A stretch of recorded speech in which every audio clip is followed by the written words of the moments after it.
Very simply, I would tell my students I had two jobs.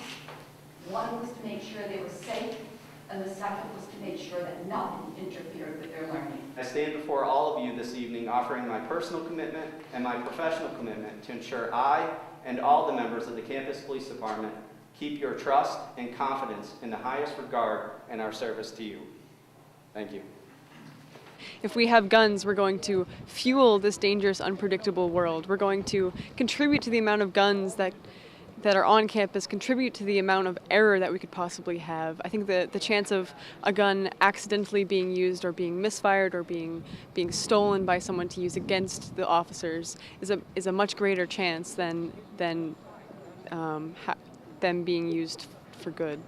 I'm very pro-gun, but I don't think that we should be going about arming campus police when we have a majority against it and funding it through the students. This won't be coming out of students' pockets. There was a miscommunication on that earlier in this process where there was an indication that this was going to come out of student fees. This will come out of the campus operating budget.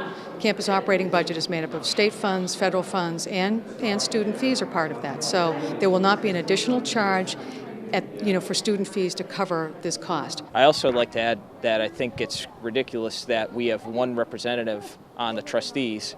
The board and President Mary Grant have done an excellent job with keeping the students involved with this process.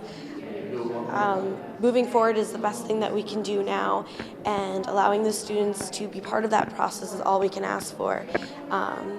So hopefully we will be seeing a couple more meetings with more information and a better timeline of what will be going on.